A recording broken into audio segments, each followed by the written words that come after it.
Okay, our next speaker is Jochen Hoenicke.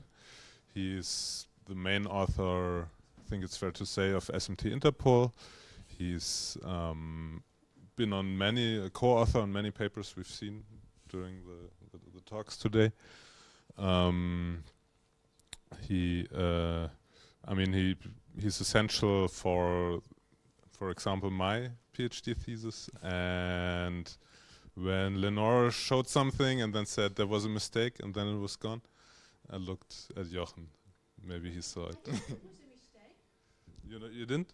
No, I think she just does not dwell on it. I just didn't want to. Andreas taught me this lesson. That some things should not be highlighted. So whatever it was, so we leave it unspecified. I'm guessing Jochen saw it. I didn't see it. But it was called reachability. Yeah, this is another paper which is a collaboration with Andreas. In this case, it's with Oded and Sharon from Tel Aviv at that time. And this is actually work that we did with Andreas, I think 7 years ago. And yeah, we left some question open in the paper, and this is about answering this question finally after 7 years. So the paper is about another safety to liveness reduction. So again, I think we have just seen it in the paper, in the talk before, that there are these properties, safety and liveness. And in some sense, you can prove liveness also with safety. And the safety property is basically a bad thing will never happen. So it could be an invariant that something is always true, so it's never wrong. While a liveness property is a property where we say something good will always eventually happen. So it's, for example, termination is a typical example. You want your program always terminate. And there's basically this always eventually is a quantifier alternation. So it's not enough to just have one witness. For safety, it's enough to see a bad behavior and you know there is bad behavior. For liveness, you don't have a witness because it could be that the program has just not yet terminated. Or it could be a terminating run, but then you don't know anything about the other runs. So liveness is a bit more difficult. So for safety, we have good tool support and we can handle programs with infinite states, with invariants. For liveness, there's only limited tool support and most can't handle infinite state. But there's an exception. So there was already before us the work with Andre and Byron about these what's they call transition invariants, where we prove an invariant not for one state but for a pair of states, and then we can use ranking function to prove that the program will always terminate for infinite state. And this is what we started with 7 years ago with Oded, and we wanted to apply this technique for distributed protocols. And we wrote a POPL paper published in 2018. And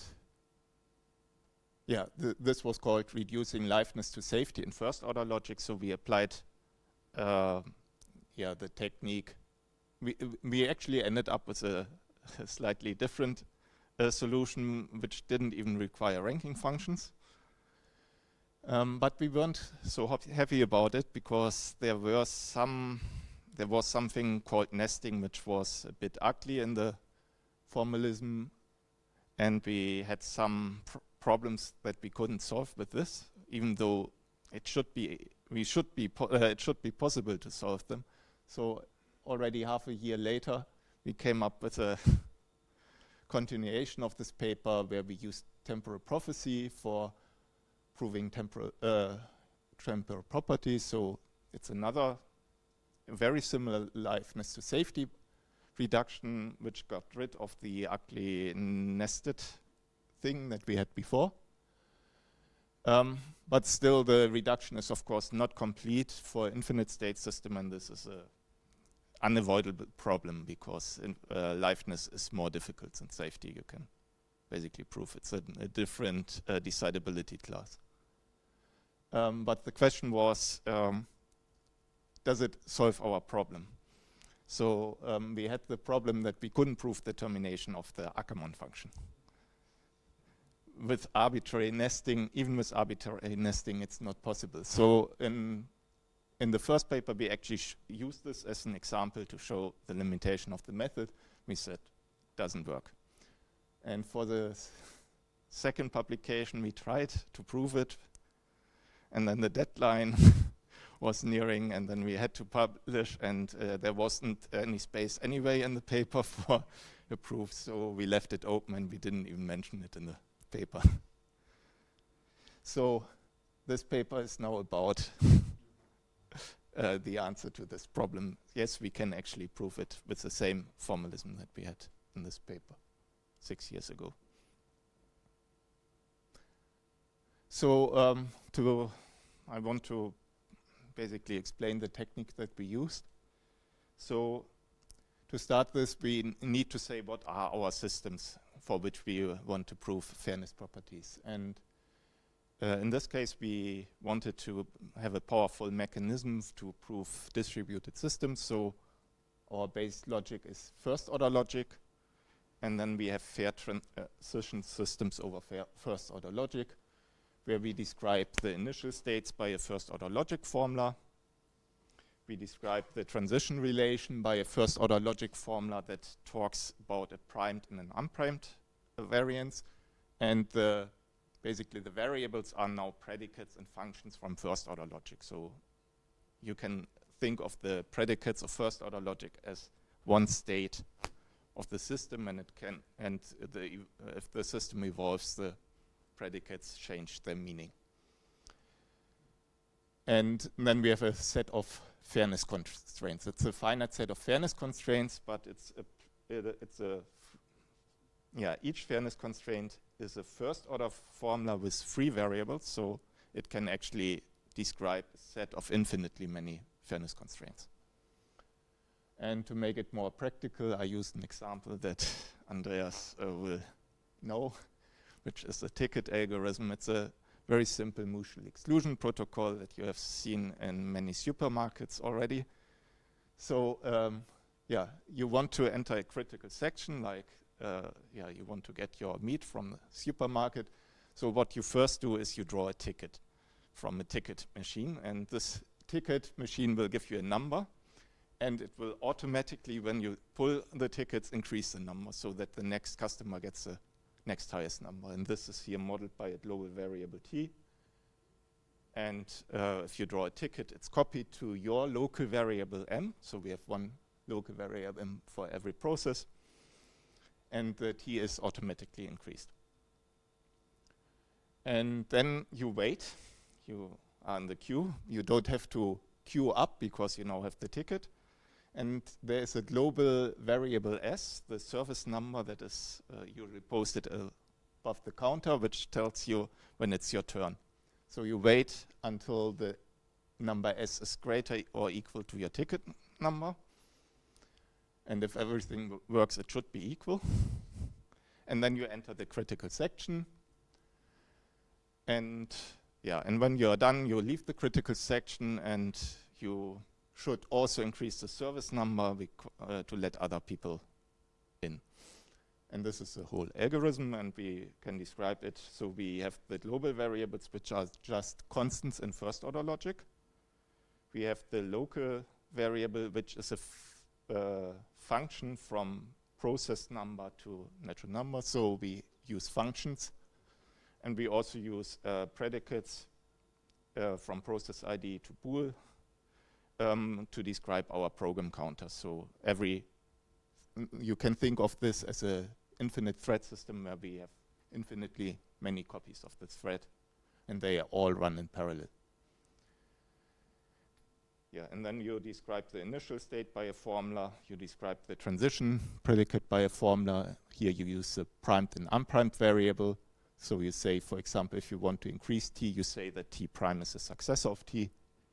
And you also have to mention all the variables that don't change. So here it's also important we can use quantifiers to express that one process does the step. So x is the process that does the step, and all other processes don't change the meaning. And then we have the fairness properties. For example, we want to say that we are not infinitely often or not in C. So this basically excludes the traces where we stay in C and block everything, and we want to avoid, we want to forbid these runs. And then other fairness property tells us if it's our turn, we must leave the waiting state. Yeah. So the next thing that we need is what is a fair run of our system, what is actually a run of our system, and we call it a fair run. So a run is what you would expect, a sequence of states. And these states are all first-order structures. So these are basically valuations for all the functions and predicates. The initial state should satisfy the initial formula, and every pair of states should satisfy the transition constraint. And the fairness constraint tells us that, yeah, for every fairness constraint and every possible valuations for the free variables, the x in this case, we should see infinitely many states that satisfy this fairness constraint.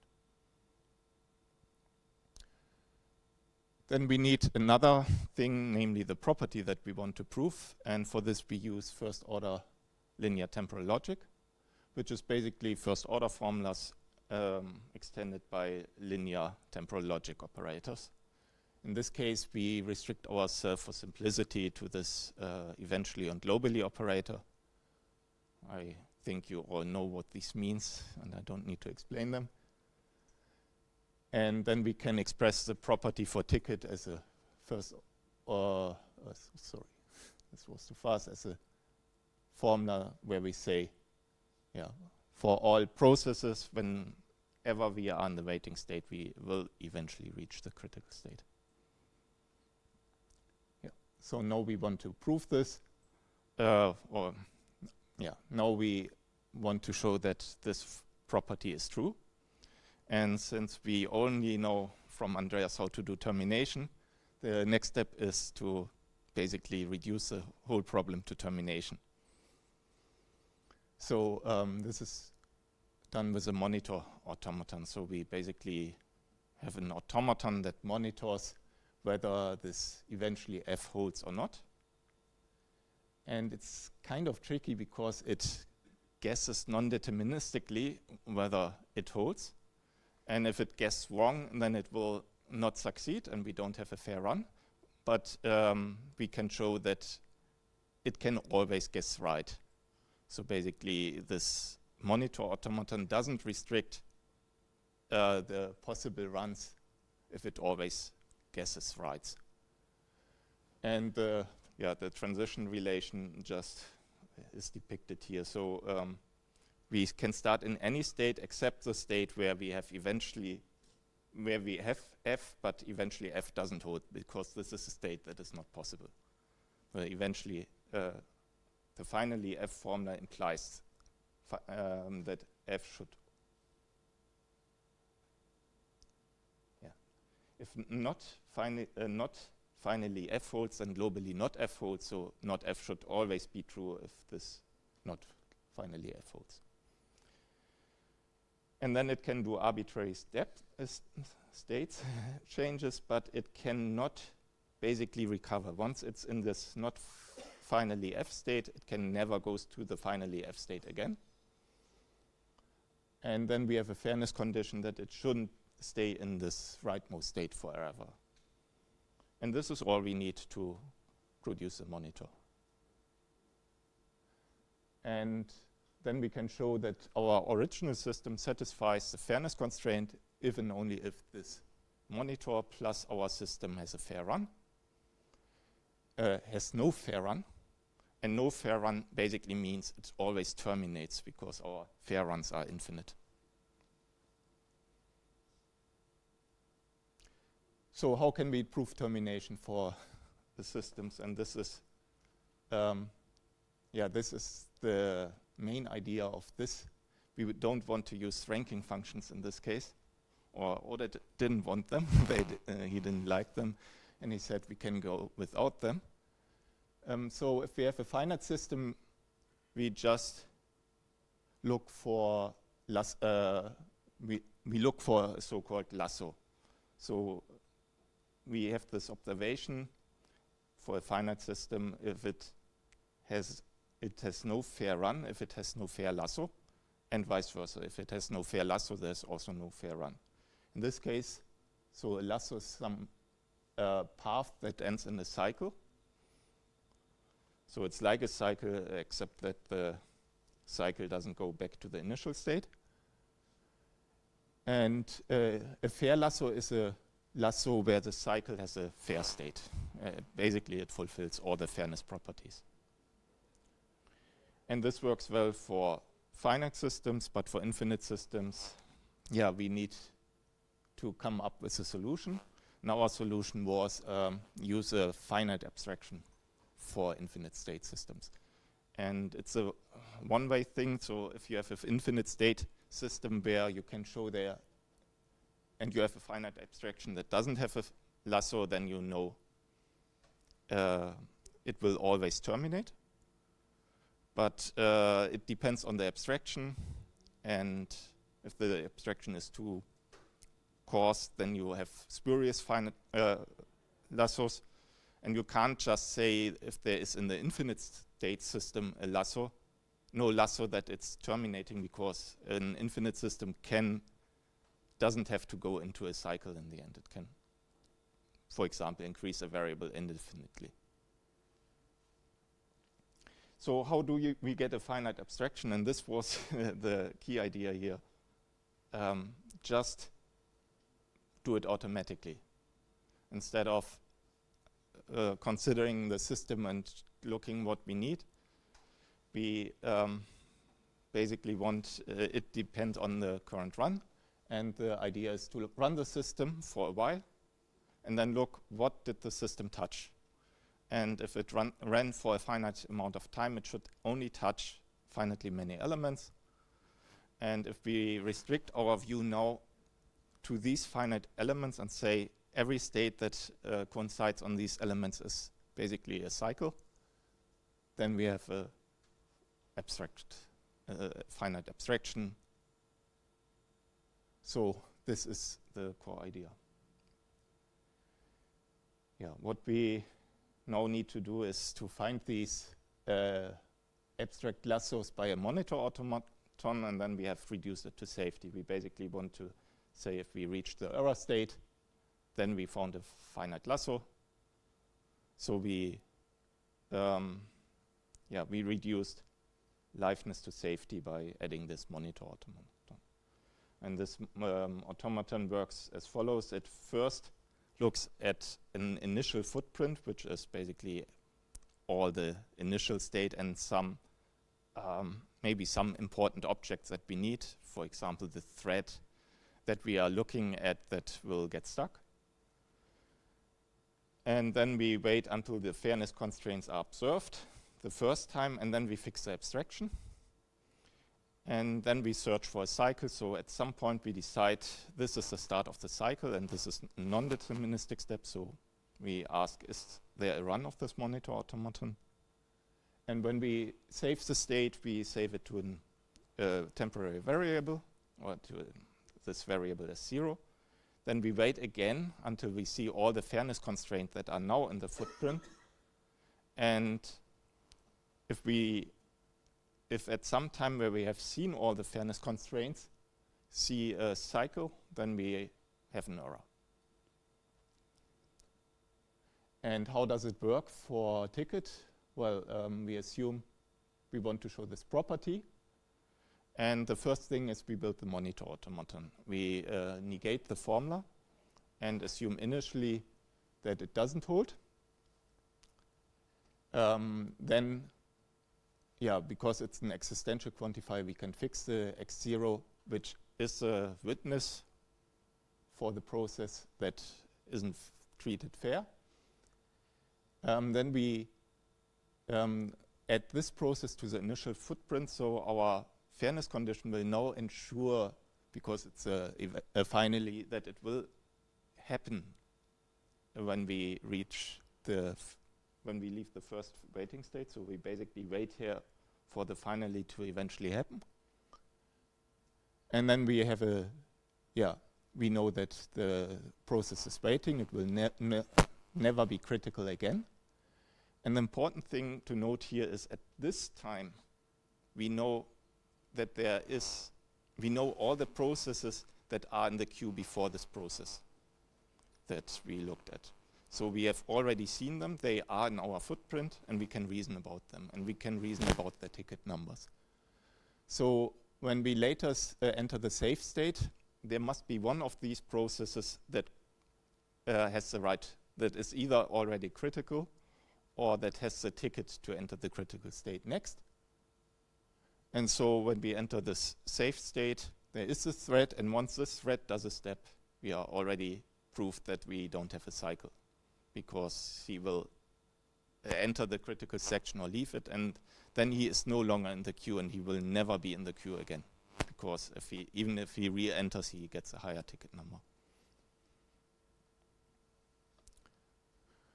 And the important thing here is that the x0 must be in the initial footprint, and we call this the temporal prophecy witness, and it's kind of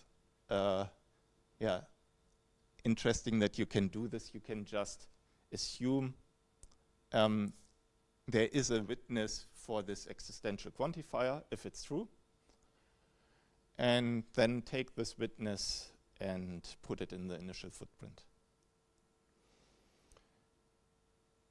And by putting this witness in the initial footprint, it will delay the time when we reach the abstraction, and it will automatically refine our abstraction to be to be fine enough to prove the property in the end. Yeah, and the temporal witnesses also uses LTL formulas. So we use additional LTL formulas in our proof, and we also build basically the monitor automaton for them, and then we can use the invariance in our proof as a safety invariant. So our proof basically states the LTL formula, and the monitor automaton will make sure that the LTL formula corresponds to reality. So how do we prove Ackermann? So yeah, Ackermann is this function. You have probably seen them. It's undergraduate topic for us. It's a function that is remarkable because it grows very quickly. It grows quicker than any primitive recursive function. You can't compute it with nested for loops. And this makes it tricky. And this is the reason why we couldn't prove it with the original formalism. And if you want to express a ranking function for it, well, you could use the Ackermann function itself as a ranking function, but then the proof is cyclic in some sense. So the other way is you use simpler ranking functions that only take m and n, but then you need something like ordinals up to omega to the power of omega to express your ranking function. And then you can use lexicographic ordering on natural numbers and prove that these are lexicographically descending. And this is also the reason why we didn't want to use ranking functions, because it's so hard to come up with them. We can model this Ackermann in our first order logic. We need a stack for this. So if you have this recursive call, you push the first argument of the outer call to a stack. So you remember to do it later, and then you continue with the inner call.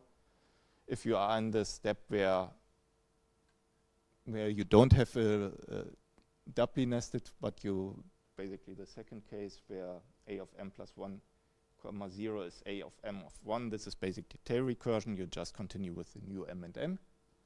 And the last step is where you return the value, and then you need to pop the last element from the stack and use this as a new m. So we can write it as a system in Ivy.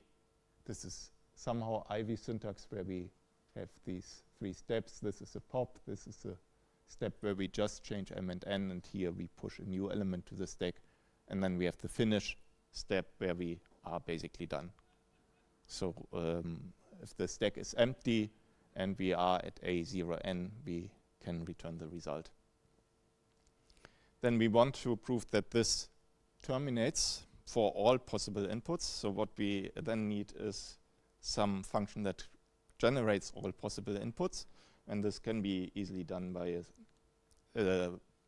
by some actions that only run before Ackermann started.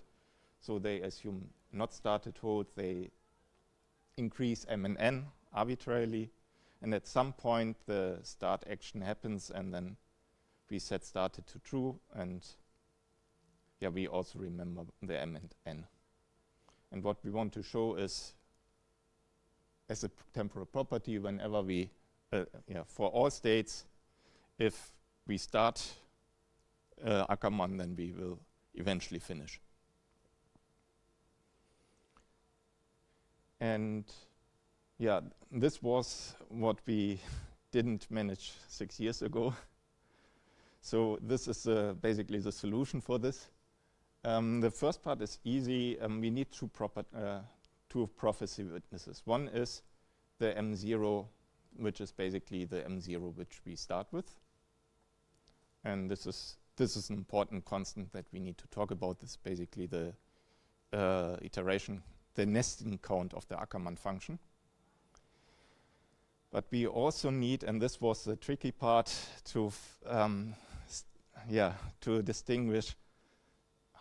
We want to say if there could be the case that we run into an infinite loop, and there could be the reason could be because we pop infinitely often something from the stack.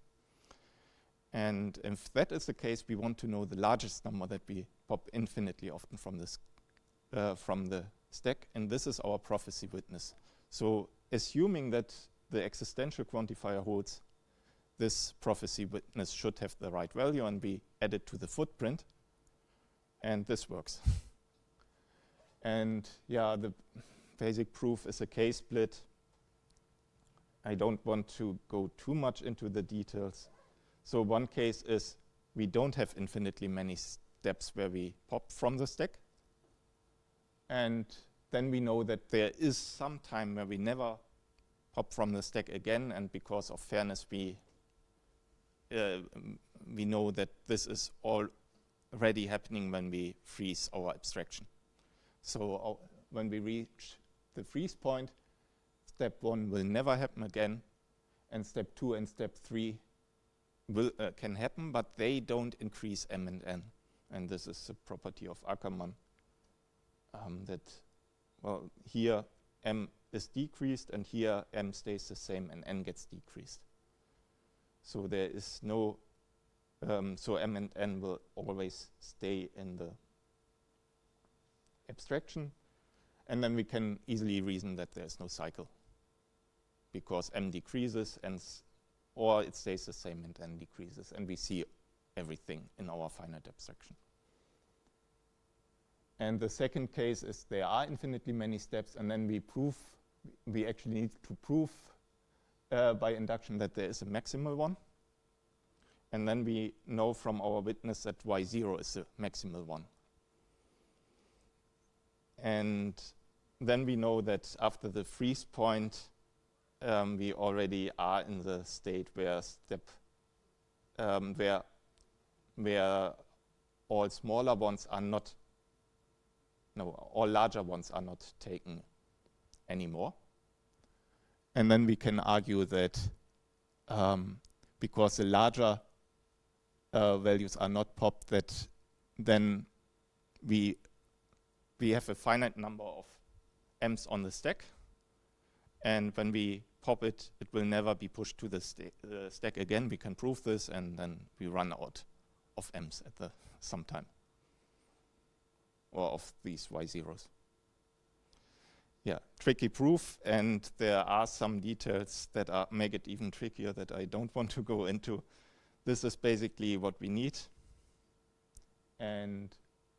But if we add this to our automaton, it's already an automaton that doesn't have any cycles,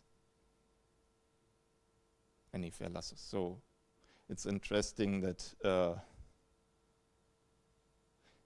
what we couldn't prove in the first paper works if you add these temporal witnesses. Yeah, so I want to conclude this. This is basically the liveness to safety transformation we did with Andreas 6 years ago, and it works for infinite states. It can handle even this Ackermann function, and this is a new result.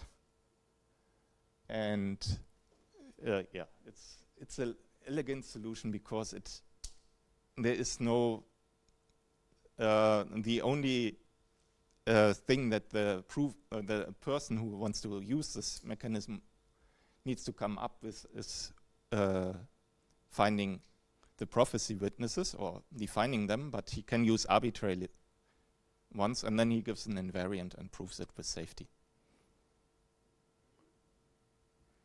Thanks.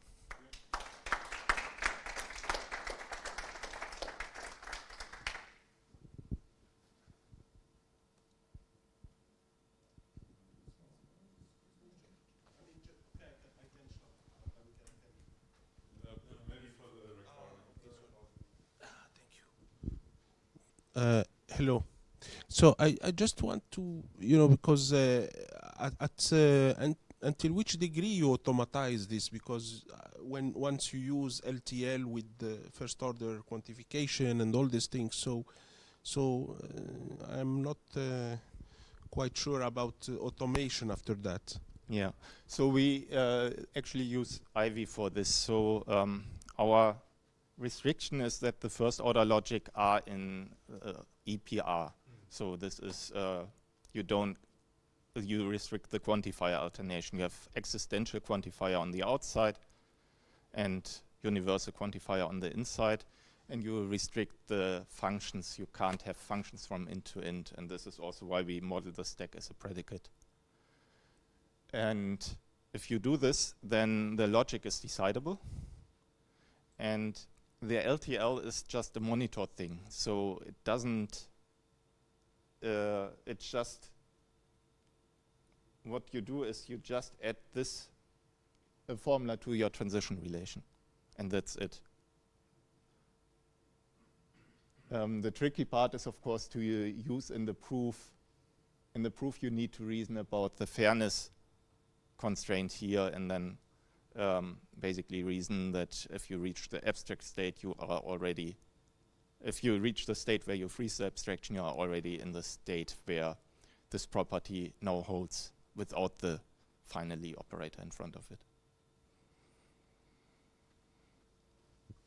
And it's fully automatic, so except that you need to write the invariant manually.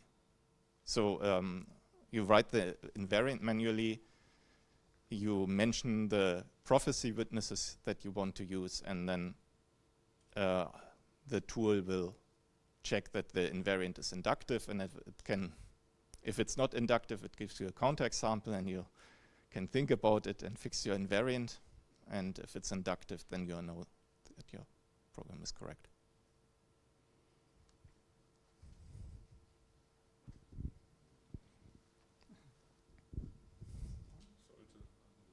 Okay, I just want to understand, you said reduction to safety, and safety is because you look at these automata and then ask for reachability, or yes. What? So the thing is, we know that we know that there is the fairness property is violated if we reach the error state, or is possibly violated. It could be because the abstraction is too coarse, that it's a spurious violation, but if we don't reach the error state, we know our program will terminate. And so we check reachability of this location.